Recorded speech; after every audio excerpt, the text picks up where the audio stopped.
5 months plus as chairman of this agency. We have come through turbulent times over the period mentioned. I've been trying to stabilize this agency at a point where it could be able to say that it's now be able to generate a stable revenue by starting from the very low point of 2 billion per month to now what we can rightly strike our chest and say, yes, the growth has started at 4.6 billion just last month. And we also have posted a revenue of 5.6 or 5.4 billion about 4 months back. And now we're trying to stabilize to move from the 4 billion level to 5 billion level, and then our growth starts from there. However, there are some key issues that we need to let the public know, the taxpayers know. And because we cannot get to every individual taxpayer at a go, we deemed it necessary to bring in the pressmen, who will now be a bridge between us and the entirety of the tax-paying community. And that's the sense of this particular press briefing. So when we give the press this message, they take the message down the line to the last man in that community. But first and foremost, I must thank the tax-paying community of Anambra State, because without them, we couldn't have achieved the feat we have achieved. There are so many voluntary taxpayers. Anambra is very magnanimous in voluntarily looking to fulfill their tax obligations. And for those who fall in this class, I am very grateful. We are very grateful.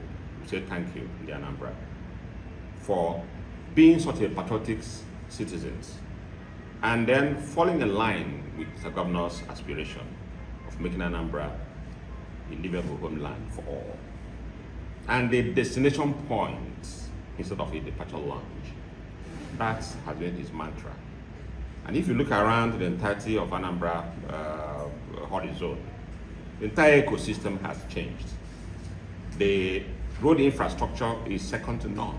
I mean, there's no equals in that. But the expansive nature of the road infrastructure and the quality of work that is done across the entire landscape of Anambra State you cannot say that Mr. Governor is from Anambra North or South or West or Central. No, he is that Mr. Governor that is for everybody, but for nobody. Then he comes to other facilities, talking about medical facilities, talking about water system, talking about electricity system and all of that. You can't just tell him. It is the power of one man that is working in Anambra State. And I think we owe it to him. So much applause that I can even root a roof of its tops.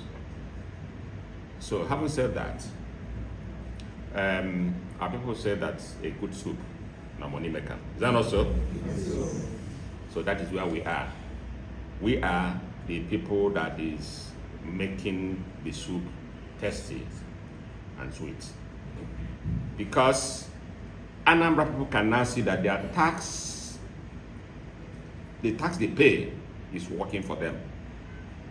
And because it's working for them, and because they're also willing to pay, we are also determined to partner with everyone of Anambra and Anambra to ensure that we upscale the revenue so that Mr. Governor can see more money to build skyscrapers, to build 5-star hotels, to build more flyovers, to complete the aspiration of Mr. Governor to have a rail line, an internal rail system that we crisscross, beginning from Onitsha and moving down to Anambra South coming to Anambra Central and ending at Anambra North. So if you are coming from Lagos and you stop at Onitsha, you can crisscross all the way to and encounter Amansi and proceed to Enugu and the north and all of that. And then to transform the markets, the key markets, the main market, which is the largest market in West Africa.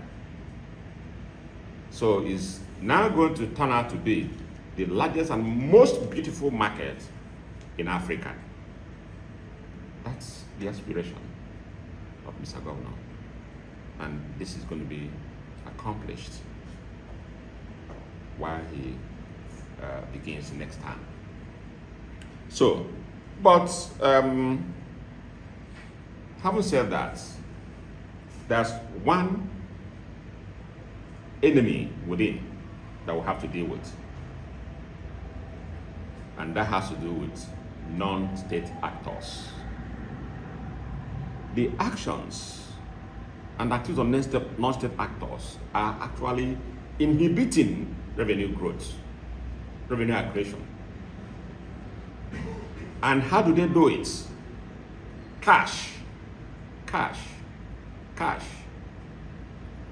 And today, we are declaring zero cash tolerance in the revenue field. And then to unleash technology across the entire revenue space for IDR efficiency. So this briefing is to highlight our resolve that anybody caught collecting cash as revenue, that person can be criminalized or will be criminalized, arrested, prosecuted, and jailed. So henceforth, no revenue agent, whether is recognized or not recognized, non-state actors, once they are caught taking cash from anybody, that person is in for it. There's no two ways about it. Mr. Governor will say there's no if and buts. So, and we have already set up task force that is going to enforce this. And we have a very good partner in Ocha Brigade. I'm not sure he's supposed to have his deputy in this meeting. He is aware. He was aware of this conference. And then we're also sending these messages to every of our agents. If you have not aligned yourself with technology, you make yourself available, because I'm going to go through some of the technology issues, solution we have in place that covers everybody. And I'm happy that the way we are moving with these technologies, there's no single aspect of a revenue bucket that will not be covered by it. So, if you come to transportation, for example, at the end of this briefing, we'll go downstairs and we'll showcase our successes with Transpay Technology solution. Transpay has proved what we want to achieve. And I'm happy to also note that Transpay was initiated in this revenue house, designed in this revenue house, built by our experts, and deployed by our experts. And how does it work? I have preached about it for more than 8 months, but I'm happy to announce that it's now taking very strong foothold. There's no keke rider or bus rider who has been brought on board of Transpay that worries himself to go to any cash point or go to the bank to queue for pay direct or come to our office here to go and use for POS to make his payment. No, that is now a dead game. Transpay is now online real-time payment solution that has come to stay. The long and short of it is that a rider who is to pay his IGR on the dot of time of 12 midnight of Sunday, because they pay weekly. He may be sleeping or just gisting somewhere, and he receives a debit alert on his phone with a thank you message from ARS. Thank you for paying your IGR, and do have a good ride in the next week. True or false? So this is the technology expert who is answering that question. And then it then happens that they say try to debit your account for that particular charge that you are due, and discovers that your account cannot support the debit. Then you get a message, please go fund your account, else your equipment will be impounded if you drive out tomorrow. So you have no choice than to use your phone and fund your account. And once you fund your account, the next level again, the account is debited and a thank you message comes back to you. That's how it works. And that's how I want every revenue stream to work out in Anambra State. So I think we'll have up to 60,000 vehicles on board. Good. We have up to 60,000 vehicles on board this technology. And we are heading to 100,000 or even scores of thousands of vehicles around the revenue space. When we finish with that, we then move to other directions of revenue streams. But this is very, very heartwarming, if you ask me. And of course, in December, we had some hitches which left us with a revenue of about 200 million plus. But I'm happy to see that revenue has come to 300 million plus in last month. For that, for transport? For transport alone. I mean, I'm talking about success of Transpay.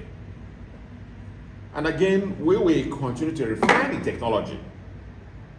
Continue to refine it up to a point that if it's 1 day, 2 days to the time you are going to pay, it's going to give you a warning sign that, look guy, your IGR payment is just 2 days ahead. Check if your account is in balance. So if your account is not in balance, you have to put up your money. So you don't even get the other message, go fund the account. So the only message you get is a warning sign and then a thank you message. And from there we move on. So, and this we cover the entirety of the flying revenue area. Both those tipper drivers, so sand miners and all of them that are in the informal sector, this technology is going to cover all of them. As we come to markets, we also have a technology for markets and other tangential buckets around markets. Principally, levies are not taxes. There's a common levy they pay in the markets, which is not that's not our interest. Our interest is in the core taxing that's put by the law. You have PIT, personal income tax, unharvested in the markets. We have withholding tax unharvested in the market. We have CGT unharvested in the market. We have debt stamp duty unharvested in the market. So these taxes are covered by the law. And by Tuesday next week, we are going to have a field run on this area because we have deployed 7 to 10 smart hubs. What are these smart hubs? A hub is a makeshift kiosk that can host 2 to 3 to 4 tax officials. It has a laptop, it has a Wi-Fi, it has a solar panel on top of it for 24 hours power supply, and it has computers and printers and all of that. So each of the hub are stationed in the markets, and don't bother about security. We're taking care of the security of all that facility. So a tax official, a personnel rises from his house not to report to this office, but to report to your assigned hub. And for your assigned hub, you visit stall by stall, and using your device to conduct enumeration, the data you are acquiring has been designed in such a manner that as you are keying in the turnover, the proposed turnover or projected turnover of that particular individual, it hits the database at this end and automatically generates an assessment based on presumptive tax purposes law. Here is the sincerity and trustworthiness of these businessmen. However, we are all thinking human beings, isn't it? A tax assessor enters a shop. We are going to train them so that they enter a shop mentally in twinkles. They'll be able to tell you the size of this shop. What is the potential turnover in this shop? Looking at the wares that you have in that shop and be able to articulate what could be the assessment. And it's a band, 7% to 25% to 24%. So he plays around this interval and gives a charge. However, you know that even when we give you a charge based on BOJ, that's not the end of the road. So if you're an alienated taxpayer, you come back to us, we discuss, that's the thing we cannot, okay, give us your financials. And that's an added advantage to the taxpayer, I must let you know. We are setting up an education center here that when the taxpayer do come, we also help them to design their business processes that should be able to capture their business data and teach them things like inventory, stock accounting, bookkeeping, tax advisory, financial advisory, business advisory. This is going to be given to them free as a takeaway or a payback. And then give them the picture of their business. We have an application here that once we put that on the system, it produces the result and give to them. And it's very simple because we are living in the age of artificial intelligence, AI. It's going to take care of the markets. And we do expect that between now and the half of the year, to be able to do like 80% of the markets, the top 10 market now, and then have them in our database and be able to generate harvest all these part of taxes I've mentioned. Now, very soon you will witness some shuttle buses that we're acquiring. You have inscription on it, ARS, business on the streets. Now, this is a model that we have designed to envelop the entirety of the Anambra business space. So this, for example, this road now from border with Enugu and down to Omunike and Onitsha have been divided into two parts, and there's a tax zone here and a tax zone there, and they're also divided into clusters. So every morning, the business on the street shuttle with its 2-3 occupants will begin their journey from the main road inwards to capture all businesses. And the same thing that happens in the case of those in the market, as they are capturing these businesses, they are populating the database, they're enumerating them, and they're generating BOJ on them as well. So before the man knows what is happening, he is getting a demand note on his phone, and the deadline payment will be given, failing which the enforcement begins from there. So before you know it, before the end of the year, we hope to have enveloped all businesses, big or small, that are on the entirety of Anambra business space. And tell me why we can't reach our destination in terms of revenue growth. The motor vehicle, an aspect of it, other than the IG and the pay, is the fact that we have come to realize that a lot of motor vehicles running on our streets don't have regular papers. Of course, you know, our revenue is also in that area. Licensing, plate numbers, some have false plate numbers and all of that.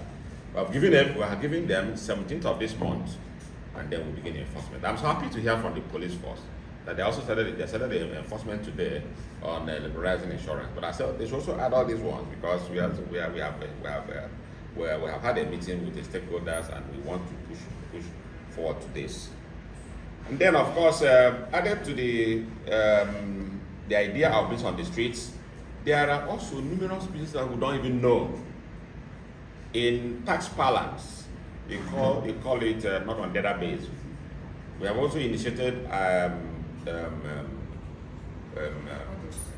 audits of business not on the database. And we have gotten up close to about 200 plus. And this is a potential revenue source in terms of going our payee and personal income tax, direct tax, and all of that. Now, another key stakeholder that is not partnering with us is schools. That a lot of the private schools are not living up to tax expectation. And we're going to stop a task force. So the press is hereby also informed of this situation. That the schools who have not been living up to tax expectation in terms of payee and other relevant taxes, including withholding taxes, stamp duties and all of that, should be ready for us. Because this time around, we are going to fire from all cylinders. It should be ready for us because we are coming to unleash the audit that is required for us to get these taxes paid to the state. Because they are beneficiaries of the infrastructure development that Mr. Governor is unleashing and continues to unleash. And we pray that God will keep him to give him strength and good health to complete this mission that he's been so assigned. Now, the other one is property and land use charge. Very big low-hanging fruit that we are now about to harvest. We have worked on this for more than 8 months. And we're happy to say that harvest has started, even though in a trickle. But what is going to happen now, because we'll commence enforcement for non-voluntary payers. But we're asking people to voluntarily pay these taxes so that we don't come knocking at your door. And Uplock system also runs back-to-back on technology. So that is also an achievement. Now, I have mentioned the Transpay and what it does. Then the other technology we are going to deploy quite instantaneously is e-ticketing solution. And we also are happy to have the provider of that solution here. Now, e-ticketing solution is designed to accommodate all the 21 local governments in the state. Because where we have a lot of problem is local governments printing tickets, selling tickets to buses and all of that. That is zero tolerance now. It's not going to happen. And I'm also happy to announce that we signed an MOU to this effect with the mayors of 41 local governments that won't allow any cash situation, even in their domain. So, as we are deploying this technology, it's going to envelop everybody. Yes, you have revenue to collect in your environment, but it must be driven by technology. There's no if and but about the according to Mr. Governor. You collect maternity, what you call birth registration, it has to be by technology. You want to collect permits, it has to be by technology. Whatever thing you are going to collect, it has to be by technology. So we are also pleading to the mayors of all local government to please abide by this rule of the game: technology, technology, technology everywhere. And here at ARS, we are ready to support, we are ready to help, we are ready to carry you along. Because the e-ticketing solution has also been demonstrated before their very eyes. And they saw how it's going to work. The fears have been, what about our teeming population of people who are asking us, give us machete, give us hose, give us machete, cutlass, let us go to the field. And we say no, they will be involved. The way the etiquette solution works is this. If a local government has permits to issue, they have a vendor who comes to buy that permit in bulk and pay them through electronic wire transfer.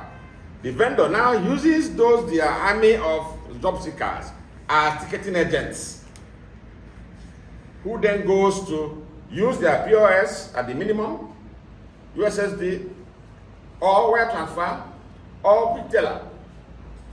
Where none of this works, they partner with mobile money agents. So the taxpayer who do not have any of these electronic means, we have a mobile money partner by his side. He gives him the cash. The mobile money partner now uses electronics to send that money to either the account of the local government or our own account, where that revenue has to do with ARS. And that way, we would have solved the problem of zero cash tolerance using technology. Now, the last line is the fact that if you are a computer literate person, even non-functional illiterates can go to our website and then access whatever facility you want to access from our self-service portal. It is there. You want to file on our returns, you want to apply for tax clearance, you want to check what your status in tax paying is, whatever you want to do. You want to create your own ASIN number. So the only thing required is to be literate in the use of technology, not to be a savvy. And then you are together with us. So I'm going to end this briefing here and then request that if you have questions or more clarifications in the issues I have mentioned, the floor is open now. Thank you very much. Who asked for that question, and I've also already had the response to you for that question even before you can act. You know, we live in a lot of uncertainties, isn't it? So if I tell I'm going to make 100 billion, what if tomorrow, God forbid, something that what is happening in the Gaza Strip or West Bank happens in Nigeria? Will you achieve it? Plus or minus. Plus or minus. So my attitude to this probabilities, being a man of probability too, is the fact that to keep my eyes on the ball and then see where my actions, where my innovations, where my activities, where my teamwork leads me to. How about the human error? So you're aligning with me in uncertainties. You're aligning with me on uncertainties, yes, obviously human error can, you see, the then Prime Minister of UK in 1953 was about to address a press conference. And a journalist asked him, Mr. Prime Minister, sir, what can possibly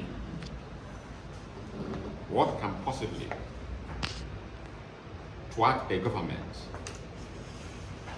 from achieving its goals? And he answered, events, my dear boy. Does that make sense? Yes. Good. Thank you.